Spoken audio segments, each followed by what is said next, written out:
All right, if you have a Bible, we're going to be in John 15 this morning. If you have a Bible, John chapter 15 is where we're going to be spending the majority of our morning and kicking off this new series called Manifesto, which is really about the values of our church. It's going to speak to why we exist. It's going to frame the vision that we have, not just for our church going forward, but also for us and our individual families, what we want to rally around to help create the culture that we want. Now, let me also say, we're going to be doing these over the next 8 weeks. We're going to hit each value twice, but here's what that means for us. We haven't arrived in any of these things.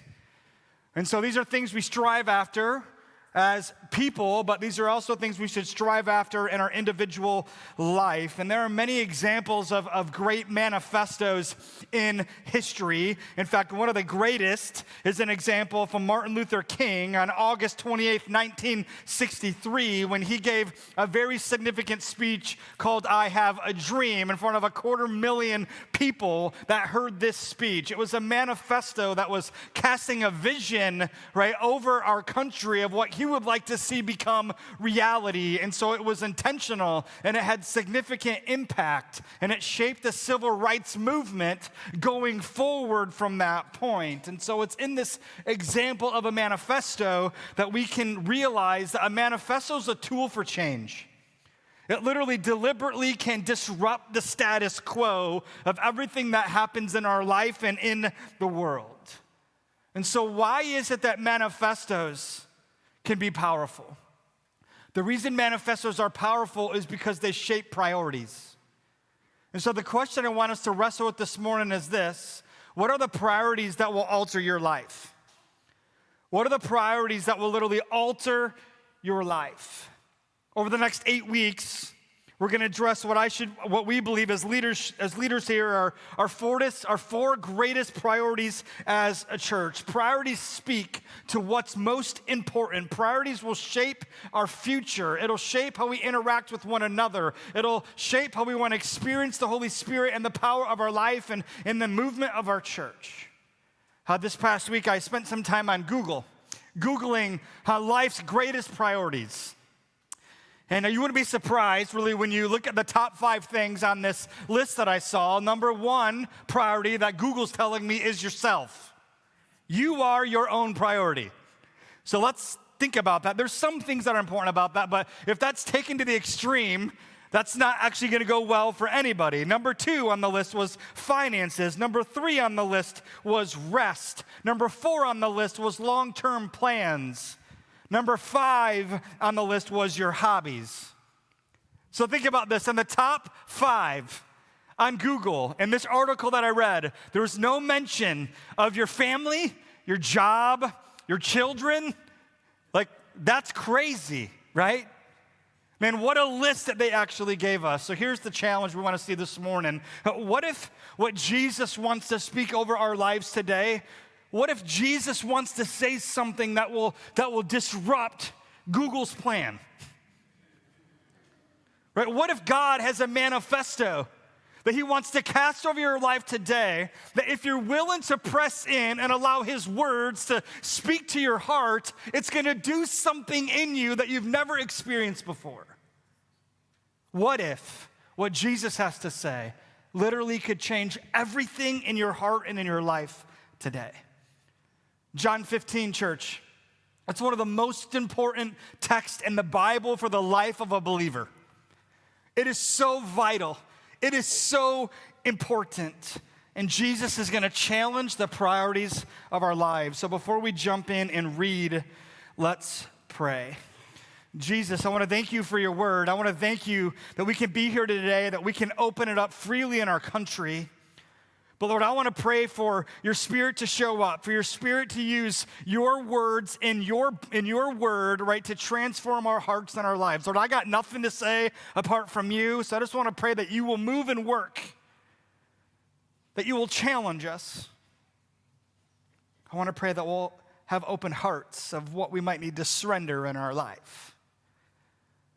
And so thank you for your word, Jesus, in your name. Amen. Let's pick it up in John chapter 15. We're going to look at the first 11 verses this morning. Let's read it. It says, Jesus is speaking, I am the true vine, and my Father is the vine dresser. Every branch in me that does not bear fruit, he takes away, and every branch that does bear fruit, he prunes, that it may bear more fruit. Already you are clean because of the word that I've spoken to you. Abide in me, and I in you, as the branch cannot bear fruit by itself unless it abides in the vine. Neither can you unless you abide in me.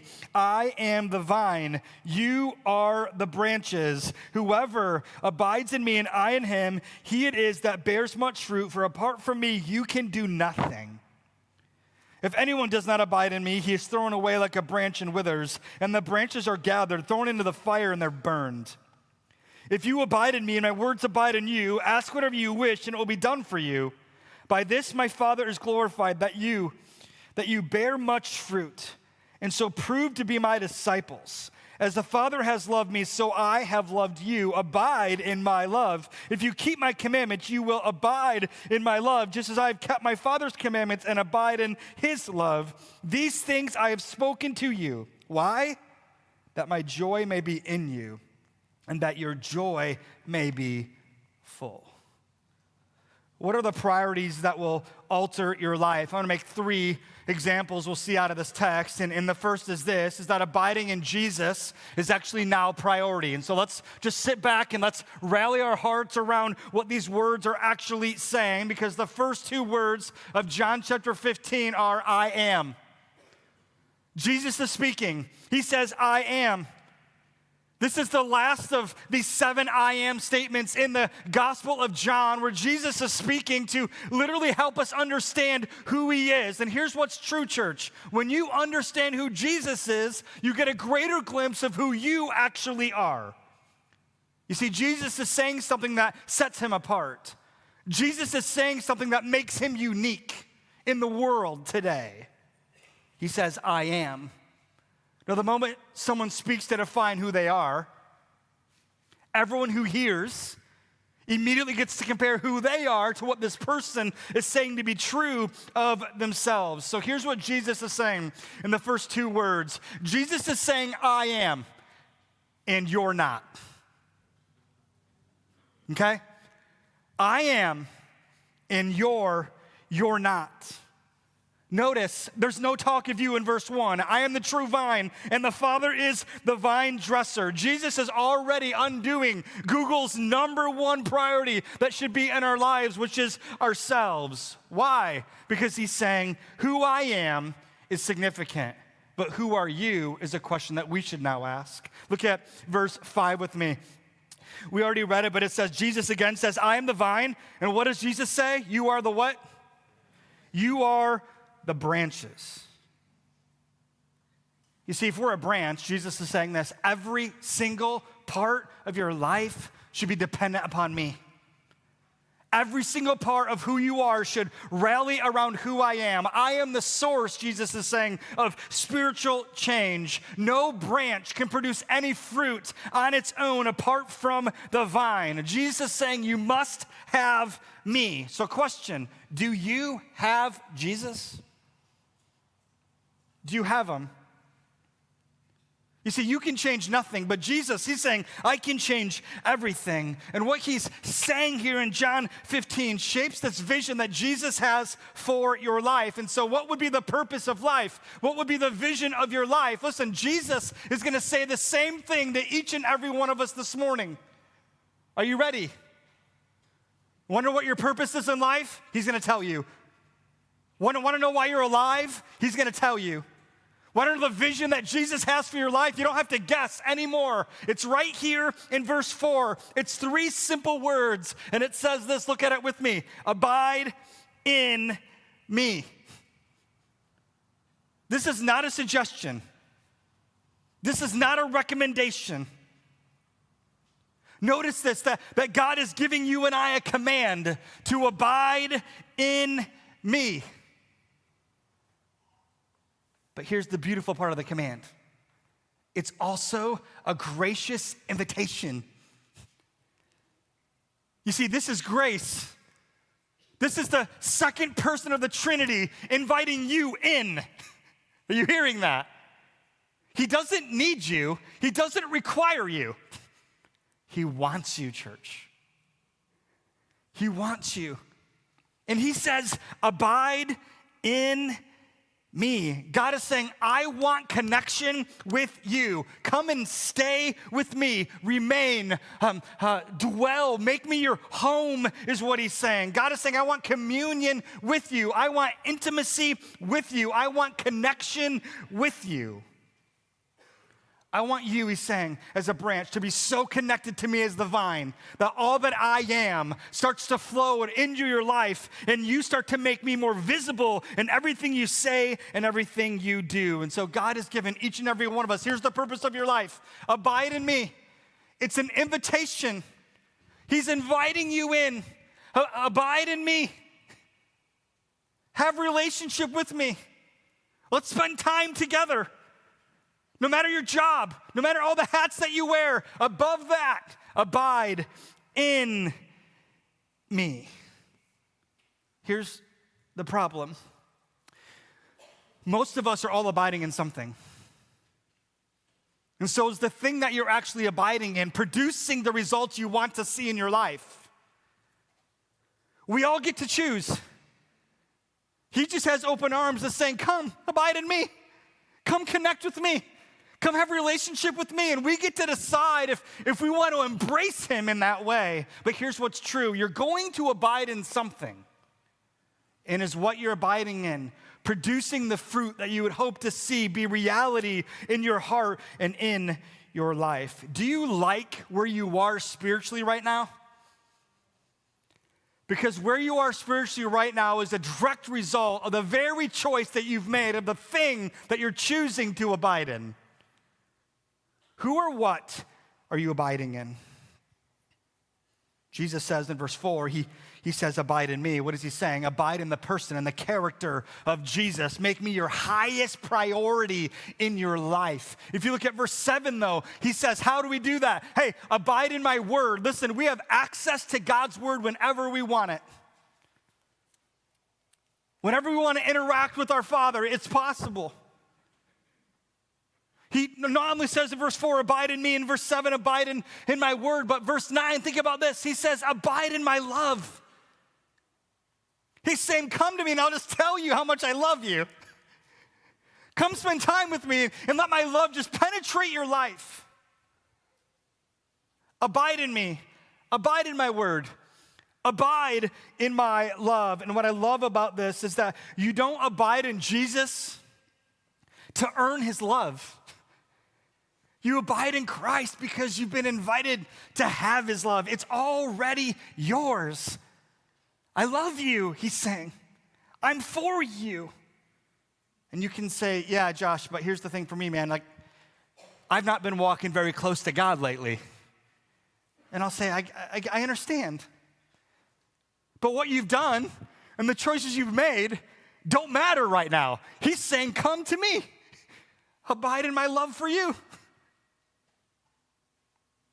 It's the single vision that God has over every one of our lives. Why would his love already be present for us? Look at verse 3. He says, already you are clean because of the word that I've spoken to you. You see, Jesus is saying the cleansing has already happened. We know for us on this side of the cross has taken place. The grave is empty. There's nothing to earn. There's nothing to accomplish. There's nothing to be achieved. No performance for you to put forward. It's already happened. Just simply come, make me priority, and abide. Church, listen, Jesus is not asking you to serve him here. He literally wants to serve you. He's not saying, come and serve me. He's saying, come and be friends with me. Are you hearing? God wants to be friends with you. Of all the people in the world, he wants you. That's unbelievable. Why does Jesus describe himself in verse 1 as, I am the true vine? Listen, we don't have time to get into this. Wish we had more time. But all throughout the whole Old Testament, the vine was a common symbol for the people of Israel. All right, they were considered a vine. And you can look at Isaiah 5 later as an example. But God is saying, I planted a vineyard, meaning Israel was the vine. But they were God's chosen people, meaning they didn't do anything special, just like you and I haven't. But he directly chose Israel to be his people in order that he might then reveal himself to the world. Yet every time in the Old Testament, Israel is labeled as a symbol of a vine. They never produced fruit. They failed to produce fruit. So because there was no fruit in their life, what does that mean? It simply means three things, and it's the same for us today, is that they failed to listen to God. They were not trusting God, and they were not obeying God. And when we do those three things, there will be no fruit in our life either. And so oftentimes in the Old Testament, when we see this vine described as Israel, we often will also see the vine described as divine judgment because they never produced fruit. So think about the hearers of the day. Jesus is saying, I'm the true vine. And they could be thinking back, wait a second, we've been described as the vine historically. So what's different this time? Jesus is saying, I am the true vine because I have come to do what you could never do on your own. In other words, Israel and us today, we're all in the same boat, that we could never do anything to produce a right standing with the Father. Notice verse 4 again, abide in me. Can I just highlight this reality? I'm going to say it a few different times. The command in John 15 is not for you to bear fruit. The command in John 15 is for you to abide in him. That's all that he's asking you to do in the whole text. Abide in me. It's not your job to bear fruit. His command is a gracious invitation to simply abide. I'm sure that many people in the room grew up here in West Michigan. And man, I had a great upbringing here in West Michigan. I don't have a whole lot of things I could say that were bad. It was great parents, loved the Lord, right? Great community, great friends, great experience overall. The weather's terrible here, but besides that, everything else is okay. But no culture is perfect, right? No community, no church culture is perfect. And one thing that I saw a lot growing up, and maybe when you look back at it now, you can relate with this, is it seemed to me oftentimes we made secondary things primary things. Anyone relate with that? Right? Secondary things became primary things. So what I mean is it came back and down to like a list of rules of do's and don'ts. Right, so here's some examples growing up as a high school kid. Right, don't drink, don't smoke, don't have sex. Is that about good? Did I do good? Did I do a good job on that? There was another phrase that's somewhat offensive. Don't drink, don't chew, and don't go with girls that do. I don't know why the girls are always the bad ones. I don't know what your lady's problem was, but on a more serious note, secondary things becoming primary things, we were taught that Christianity was about a list of do's and don'ts. And so for some of you, even as adults, you might not mow your grass on Sunday because you were taught not to do that. You might not go out to eat on a Sunday because you were taught not to spend money. Maybe you were taught you can't play cards. And on the list could go. We could give our own stories and our own testimonies of the lists of do's and don'ts that we've actually experienced in our life. Let me give a more serious one, though. What was engraved in me as a kid, and maybe you can relate with this, was the importance of devotions and quiet time with God. Anyone else? Question, is reading the Bible a good thing? Absolutely. Is spending time with the Lord important? Absolutely. But I have a question. Is it possible to have quiet time every single day? Say no to the list of don'ts. Say yes to the list of do's and not bear fruit? Is it possible that I could read the book of Leviticus for a month? Say no to the don'ts, yes to the do's. And I see no fruit bearing in my life. Let me give you a prime example. The Pharisees. Do you know that the Pharisees had the best amount of quiet times in the history of the world? Do you know that they loved God more than we love God at times, probably? Do you know that they memorized the Torah, the first 5 books of the Bible? I just mentioned Leviticus, they memorized Leviticus. We spent 18 months in Genesis, 50 chapters. They memorized all of it. It's a lot of trauma to memorize that, if you remember all the stories in there. But here's what's crazy. How in the world can we have that much quiet time where we're searching for God and we're praying? We're saying no to the bad, naughty things and yes to the good things. You see, just like the Pharisees, as much as they read and as much as they prayed and as much as they memorized, don't miss this, they missed Jesus. They missed him. They missed the greatest one. And what I love about John 15 is it's not a list of do's and don'ts. It's just not. There's an invitation to do one single thing: abide in me. Growing up as a student, you maybe thought this question. You saw the list of do's and don'ts, and here's what you would say internally, whether you said it out loud or not, is for you to be honest about, how much can I do before I cross the line? Jesus is saying, that's the wrong question. The right question is this in John 15. What can you do to be closest to me? It's a different question with a different goal actually in mind. And so here's what we've done. We've actually lowered the bar historically by elevating secondary things over primary things. And so what's wrong with that? Here's what's wrong. There's going to be morally good people in hell. There's going to be people in hell that knew their Bible really well. There's going to be people in hell that didn't smoke and they didn't drink and they didn't go with girls that do. There's going to be virgins in hell. So the bar has to be different. So Jesus is rising the bar in John 15, speaking to what should be the greatest priority in your life. You see, Christianity is less about what you do, and it's most importantly about who you get. You get Christ.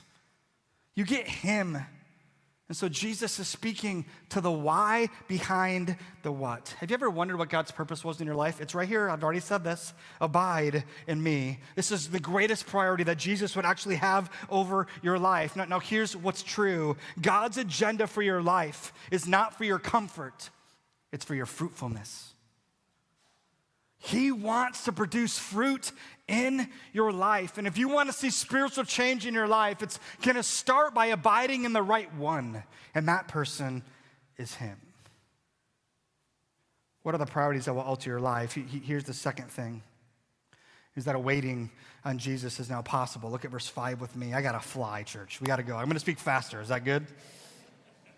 Verse 5 says, I am the vine and you are the branches. Whoever abides in me and I in him, he it is that bears much fruit, for apart from me you can do nothing. Look at verse 8 with me. By this my Father is glorified, that you bear much fruit and prove to be my disciples. So Jesus said in verse 4, abide in me. And when we connect to him, when we abide in him, that connection is significant because God uses that connection to channel who he is into our life. And so literally, Jesus is saying, make me the most important thing.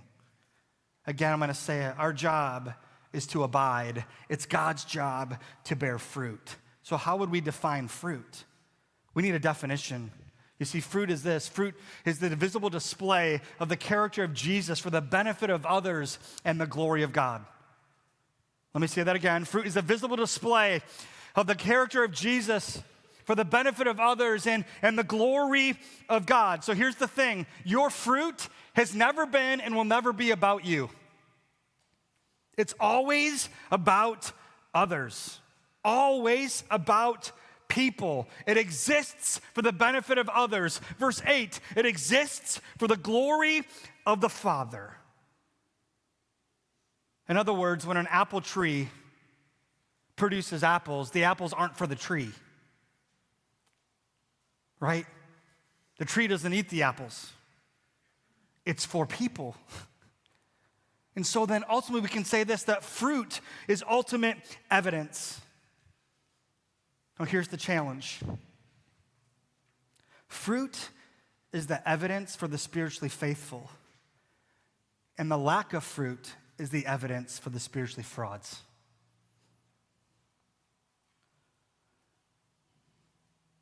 You can fake all sorts of things in your life, church. You can fake all sorts of things, and we're really good at it here in West Michigan. Let me be honest with you. You can't fake fruit. You can't do it. It's impossible. And so if there's no fruit in your life, you have to ask a very serious question. Is God present in my life? Here's the struggle. Fruit takes time, and we're talking about waiting on Jesus is actually now possible. I listened to an audiobook a few weeks ago, back and forth to the office, called Scouting the Divine. The author's name is Margaret Feinberg, and what she does is she wants to take texts like John 15, where Jesus says, I am the vine, and she wants to go research the history of a vine, because as people today, we have no concept of what Jesus might be really trying to say to those in the culture of the day who understood exactly what he was saying. So what she did is she researched to find a great vintner. Never heard that word until I heard this book. Someone who produces wine and takes care of vines. And this guy's name is Christoph, and he's in Napa, California, where people are paying hundreds of thousands of dollars an acre for an acre of a vineyard. And she goes and she hangs out with Christoph, and one of the questions that she asks Christoph is this: how long does it take to get fruit? Is that a really good question? How many quiet times you have to have before the fruit starts to become reality? Listen to what Christoph had to say as these owners would come in and want to buy these vineyards. He says, this is a long-term investment. The third year we get some fruit, but we let it drop to the ground. Are you hearing that? He skipped over years 1 and 2. There's nothing. Year 3, we let the fruit drop to the ground. The 4th year, we get a small first batch, which is fermented and aged in a barrel for 2 years before being bottled. Between the first planting and the first bottle is about 8 years. In the industry, you're not making your first dollar until year 8, and you're probably not making a profit until year 15. How does God bear fruit in my life? When we abide and we wait. We abide and we wait. And while you abide and while you're waiting, the vine is producing in you and giving to you nutrients that can only come from the vine to produce a different you. So again, fruit-bearing responsibility is not your responsibility, it's God's responsibility. Your job is one thing, it's to abide. Make Jesus first. And so if the fruit of the vine is developed over years, why do we lack patience and expect to see fruit in a few weeks? Listen, we live in an instant gratification kind of world, right? Fruit is the result of days, of months, of years, of choosing to abide in Jesus and making him the greatest priority in your life. Fruit is the deep evidence of connection with the Lord. But we're seeing this, that the wait can be valuable then. So here's a really important question. How do we know if we're bearing fruit in our life? Remember what we said. Fruit is about the benefit of others and the glory of God, right? How do we know if we're bearing fruit? How would you answer that? How would you look at your life and say, check the box, yes, I'm bearing fruit? Here's a question.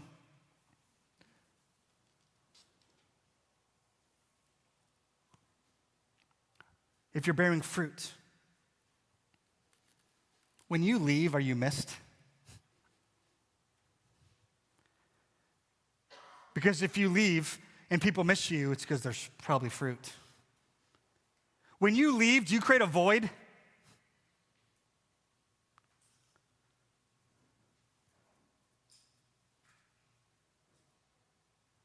Do you have a long history of broken relationships in your life?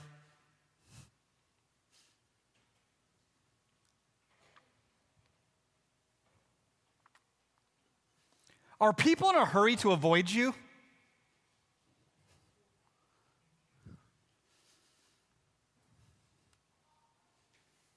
The fruit that we bear testifies to who is first in our lives. And it's either going to be God's plan, abide in me, or it's going to be Google's plan. And I wonder how many this morning are carrying out Google's plan, so there is no fruit in your life. Therefore, people aren't going to miss you when you leave, and you're just creating a void, and you have a trail of broken relationships in your life behind you because you're carrying out the Google plan, which is only you. Look at verse 6 with me. If anyone does not abide in me, he's thrown away like a branch and withers. And the branches are gathered, thrown into the fire, and they're burned.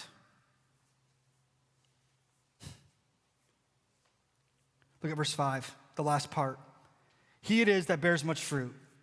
For apart from me, you can do nothing. Look at the end of verse 7. Ask whatever you wish, and it will be done for you. That sounds good, doesn't it? Ask whatever I wish, and it will be done for you. Listen, notice the biblical order. Abide in me, and then ask of me, God is saying. Now, let's be honest. Today, here's what we like to do. We like to seek God's hand before we seek God's face. We're not interested in the abiding. We're just simply interested in the asking. Just come through, God. Just give me what I need. But what God is saying, abide in me, seek my face before you ever seek my hand. He's highlighting the importance of prayer here, church. And what's true is that the price that was paid for the privilege of prayer was the price of his son. The chance for you to pray to the Father, it had a high cost to it. And so what would happen if you recognize at our church, we're trying to seek God's face every time we gather together before you would ever seek his hand? Because here's what happens when you seek his face first. Then you seek his hand. What happens within you is you've been drawing from the vine of seeking his face. The wishes that you have in your life are going to be the very things that God would wish for you to wish. And he's going to come through for you. Is Jesus priority in the waiting for you? What are the priorities that will alter your life? Here's the third. And suffering for Jesus is now purposeful. Look at verse 2. It says, every branch in me that does not bear fruit, he takes away. And every branch that does bear fruit, he prunes, that it may bear more fruit. Look at verse 6 with me. If anyone does not abide in me, he's thrown away like a branch and withers. And the branches are gathered, thrown into the fire, and they're absolutely burned, it says. Listen, church, listen up. God is serious about you bearing fruit. He is so serious. And so God in this text, he speaks directly to the fruit bearers, and he speaks directly to those who are not bearing fruit. And here's the two options. You can either be cut back or you can be cut off.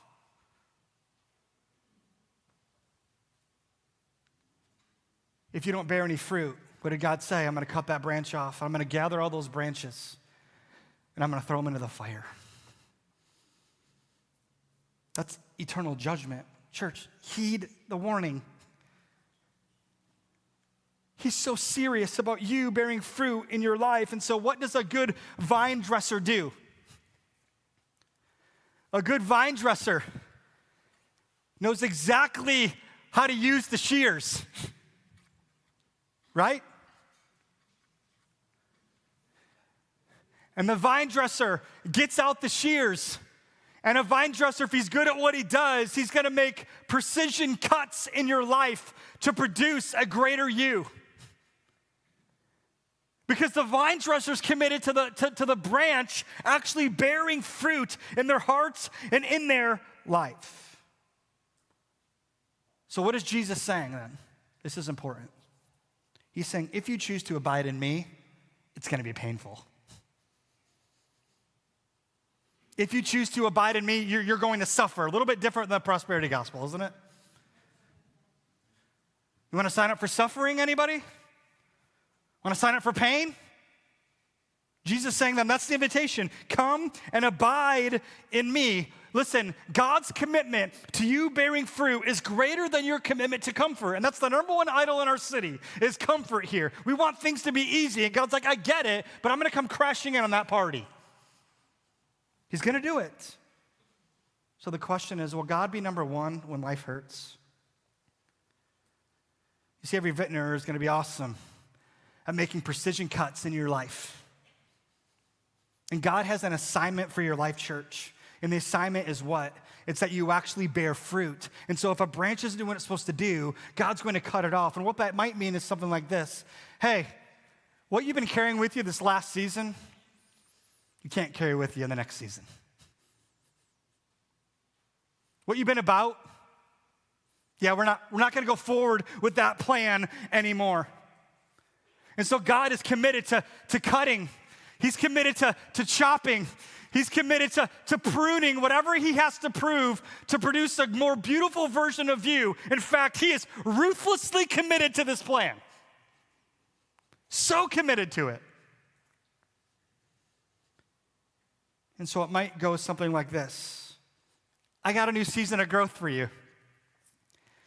It's going to be really painful, but it's going to produce incredible fruit. And so where I'm going to start is I'm going to go ahead and I'm going to start by cutting off your job. And the reason I'm going to cut your job off is because it's become an idol. And that idol that you're carrying in your life right now through your job is just really not been great for you and I. And you seem to like your money more than you like what I want to do in your life. And so I'm going to go ahead and I'm just going to cut that job right off. But here's the thing, I'm going to be with you. It's going to be okay. I got you. God might say, I got a new season of growth for you. It's going to probably be painful, but it's going to produce incredible fruit in your life. But what I need to do is I need to cut back on your health a little bit. Because the health that you've been carrying around with you, it's put you in a position where you're not abiding in me. So what we're learning and what you're learning about yourself is that when life is easy, when life is comfortable, what really happens for you is that you don't want intimacy and connection with me anymore. And so you're going to have all sorts of questions about your health, and you're going to have very little answers. But just know this, I will be with you. God might have another plan for your life to produce fruit in you. And he might say, hey, it's going to involve your kids. And your kids are going to have a struggle. And I know that you love to control, but I'm just going to show you, like, you can't control this one. But it's going to be hard and it's going to be painful. And I'm just simply going to ask you, are you just willing to trust me that I got you and I got your kids? Church, I don't know what the next season God has for you. But at some point, the pain is coming. But know that when the pain comes, it's coming from a holy and loving God. So when he wants to really cut you, he's going to do it in such a way that he's so committed to you being a better version of yourself than you could never do apart from him. And he's got it. Do you think Satan has anything to say when God gets his shears out? You see, I think Satan would be like, where's your God now? How's he good now? What loving God would cause this kind of pain in someone he loves? And he's going to blitz us with questions. He's going to blitz us. But we can make this observation in John 15, that while the Father is pruning our life, and Satan's going to have a lot to say about the pain we're experiencing, that we can look at him and say, Satan, that's a lie. Because God has never been closer to me than he is right now. Because every vine dresser, if he's going to cut, has to be standing right next to the vine that he's actually cutting.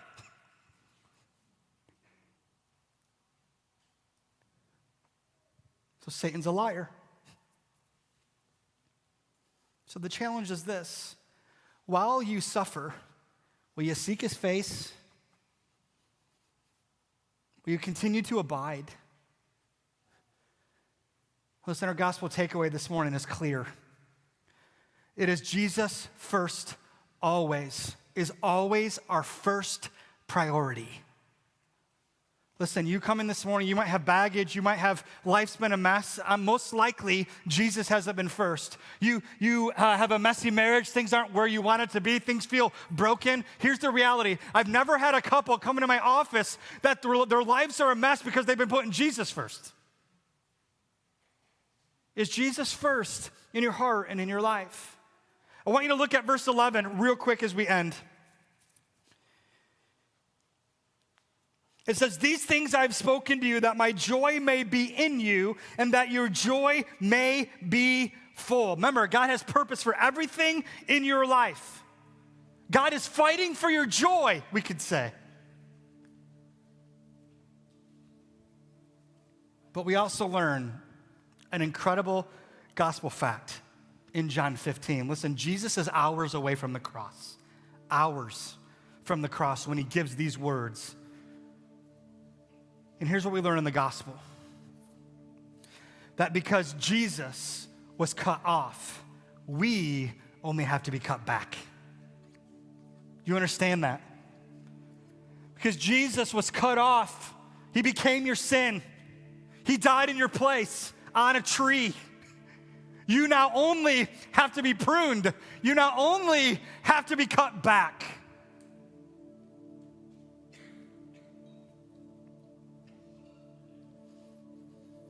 Abiding is putting Jesus first always. And I want you to notice the backwards flow of the text. Do you have joy in your life? By the way, just so you know, joy is a fruit of the Spirit. It's not dependent upon what's happening in your life. Joy is about abiding. So if you abide, you get joy. But here's the reality. If you have joy, it's because you have fruit. And if you have fruit, it's because you've made Jesus first and you're abiding in him. Is that the descriptor of your life? This morning, I just want to ask you, do you know Christ? Because here's the reality for us today. Today's the day to give your life to Christ. He loves you deeply. And if you know Christ, but you've not been abiding, today's the day to confess to the Lord, to abide in him. And so let's just take a moment, wherever you are with the Lord right now, and just want you to take a moment in your seat and just pray to the Lord. Wherever it is, if you don't know Christ, tell him, give your life to him today. We'll have elders up front after the service you can pray with. If you're a believer, but you've not been abiding, there's no fruit, whatever's happening in your life, just take a moment right now and own what you need to own to him. And then we'll worship the Lord again. Take a moment in your seat.